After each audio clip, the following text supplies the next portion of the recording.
This is Mac Haddo, Senior Fellow on Public Policy with the American Kratom Association, and welcome to Episode 6 of our End Kratom Misinformation series. In this episode, we're going to answer a very important question. When a coroner or a medical examiner says it's a kratom death, is that the final say? The answer may shock many who are listening to this video. The answer is emphatically, absolutely not. Medical examiners may not have the time, expertise, or the equipment to do the testing that is needed in order to get to accurate conclusions. Coroners, many of them who are elected, may have no specific expertise at all. What I'm describing is not an attack on any family who has been told kratom was responsible for the death of a loved one. When a family loses someone they love, no one should dismiss their grief. No one should mock it. No one should belittle it. And no one should pretend that a grieving parent, spouse, sibling, or child is acting in bad faith when they believe kratom played a role in the death of someone that they loved. The American Kratom Association does not challenge the sincerity of families who believe their loved one died because of kratom use. But we do challenge something very different. We challenge incomplete evidence. We challenge flawed toxicology. We challenge unsupported conclusions. We challenge medical examiner and coroner reports that mistake detection of kratom in a tox screen and then convert it to a finding that kratom caused the death. And we strongly dispute a medical examiner who simply attends a conference, sits in on a session on kratom, and then calls every death where kratom is detected to be a death caused by kratom. And we challenge FDA officials and health agencies when they use these flawed reports to make sweeping, false claims about natural kratom leaf products. Because in public health, grief cannot replace science, and a coroner's conclusion is not the final say when the evidence does not support it. But I hear, in hearing after hearing, those grieving parents who believe the claim made by the medical examiner that it was kratom alone that killed their loved one, and then plead with elected officials to ban all kratom products, including natural kratom leaf products that had nothing to do with the death. Add to that the constant personal attacks launched by Wendy Chamberlain and her Kratom Dangerous Awareness Group against the American Kratom Association and me personally. The KDA tells families to not produce any autopsies or tox screens. They paint the AK as some insensitive group of monsters just trying to discredit them. That is not accurate in any way. Wendy and the KDA members want to tell their personal agonizing stories of lost family members and do not want anyone to challenge those emotionally charged narratives.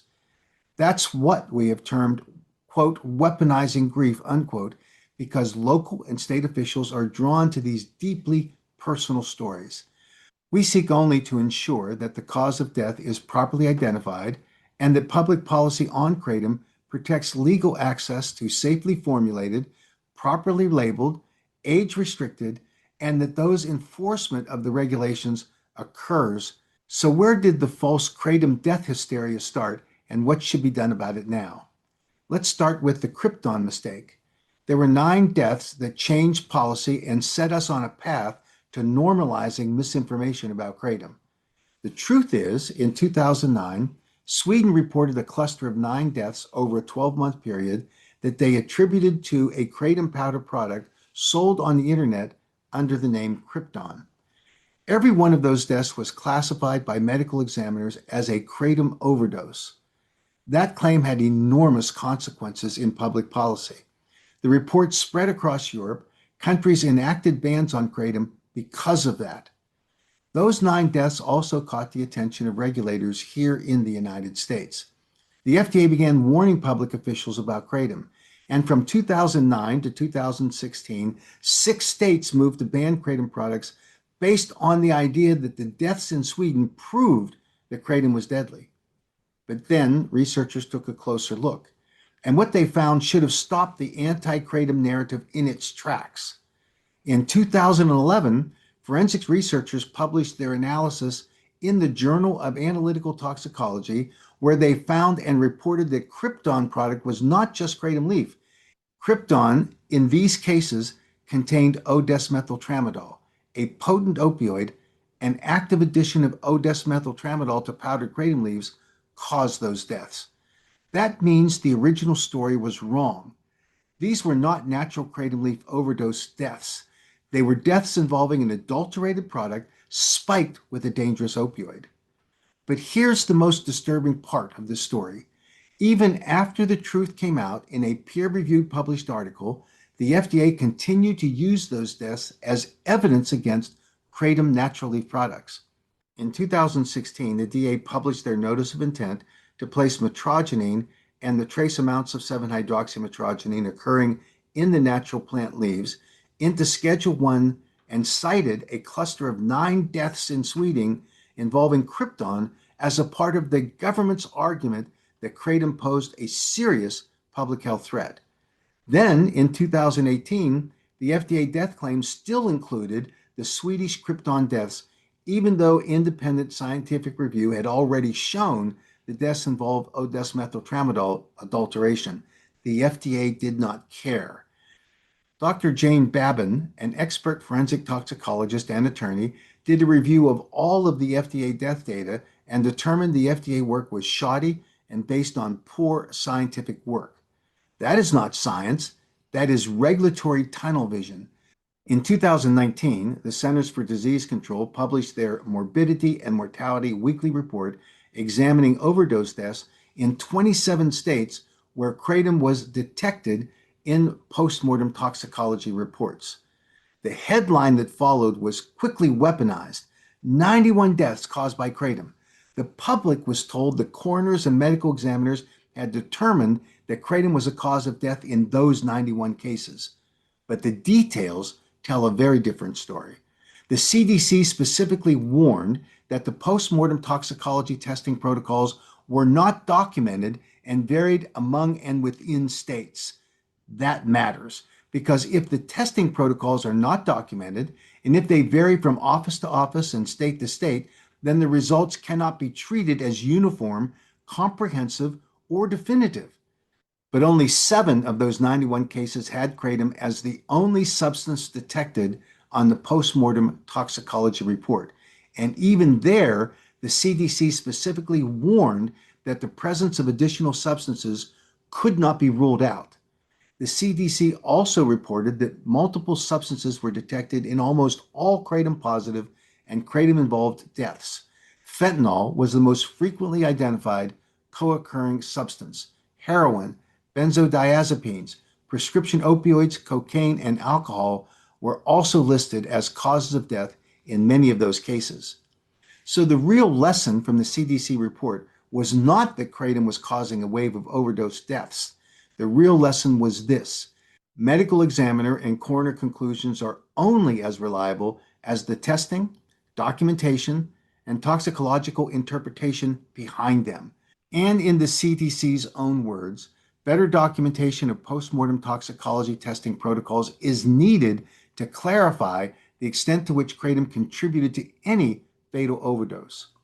The CDC report specifically referenced research from Colorado that should be required reading for every legislator, regulator, news reporter, and coroner who wants to make claims about so-called kratom deaths. Colorado, in this case, reviewed 15 deaths attributed to kratom. 4 were reported as kratom only. That sounds alarming until better testing was performed. When more sophisticated testing was done on available blood samples from 3 of those 4 reported kratom-only cases, all 3 were found to involve additional substances.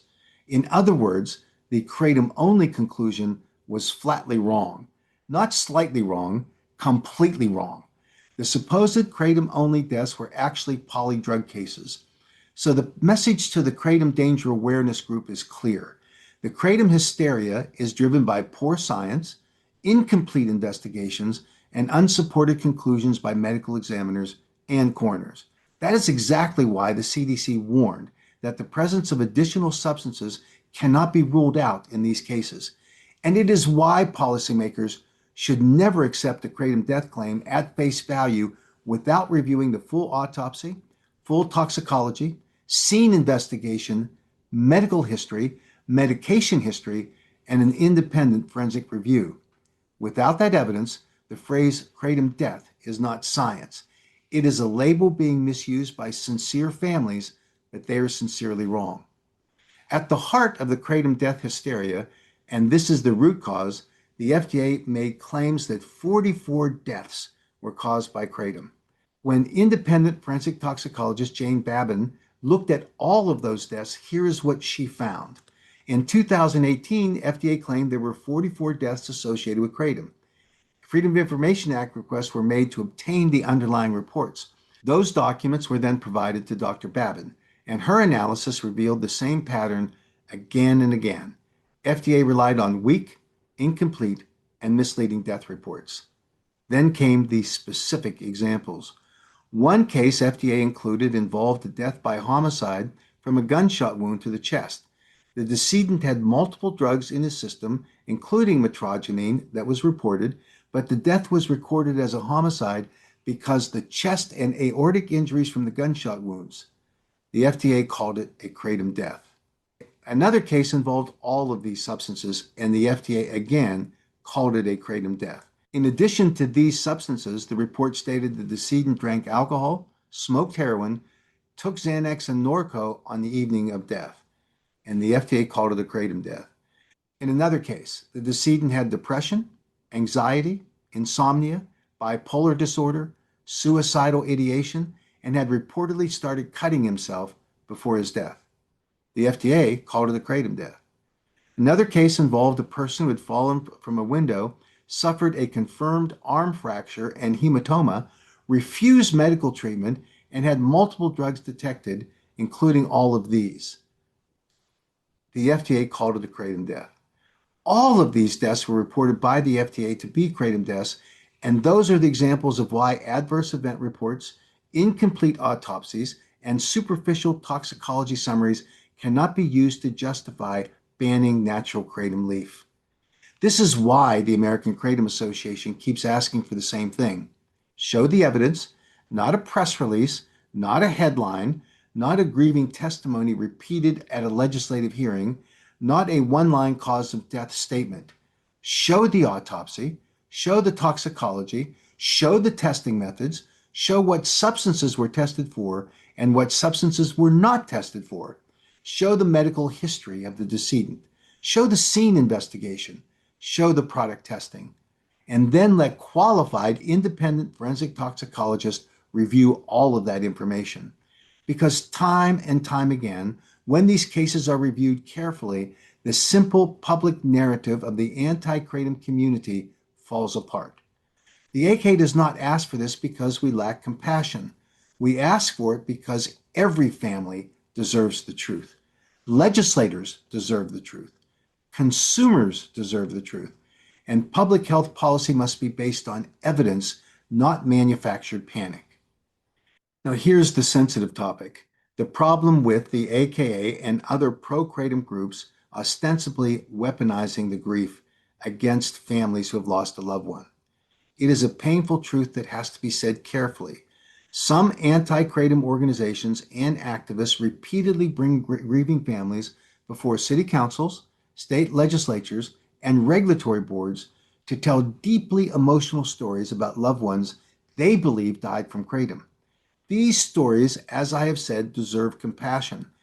But compassion does not mean policymakers should accept incomplete or inaccurate forensic conclusions as scientific fact. When advocacy groups use a family's grief to push bans while resisting independent review of underlying autopsy and toxicology evidence, that's not good public health. That's not good public policy. That is advocacy by anecdote.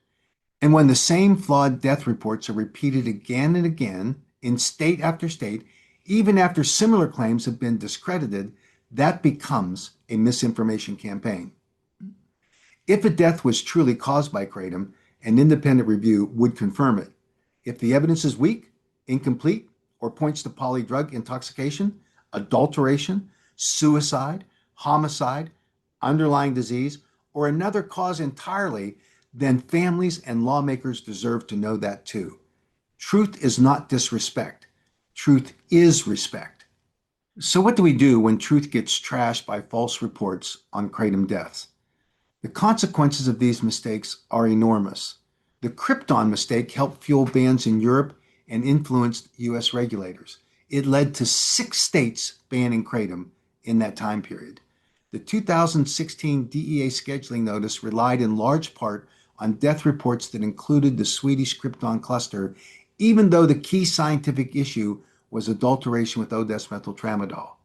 The 2019 CDC report was widely misreported as proof that kratom caused nearly 100 overdose deaths, even though CDC's own data showed kratom was usually found with multiple other substances and the toxicology protocols were not documented and varied among jurisdictions.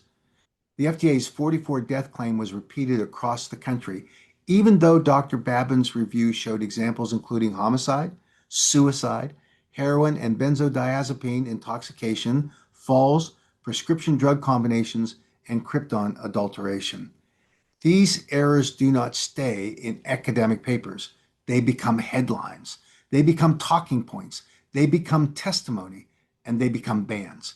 And they distract regulators from the real public health priority, enforcing strong manufacturing standards, stopping adulteration, banning dangerous synthetic and chemically manipulated 7-OH products, protecting consumers through science-based regulation. So here's the bottom line. Is a coroner's conclusion the final say? When a coroner or medical examiner says a death was caused by kratom, is that what we're going to rely upon? No, it is just the beginning of the inquiry. It is an hypothesis that must be tested against the evidence. There are numerous protocols that have to be followed to arrive at a legitimate finding for kratom causing a death on its own. To date, there are none. The American Kratom Association will continue to stand with science. We will continue to support responsible regulation of natural kratom leaf products. We will continue to call for strong action against dangerous adulterated products and chemically manipulated 7-OH opioids. And we will continue to demand that public officials, medical examiners, coroners, and the FDA stop turning incomplete evidence into false conclusions, because families deserve better, consumers deserve better, and public health deserves the truth. Thank you for joining us on this journey to end kratom misinformation, and stand by for our next episode.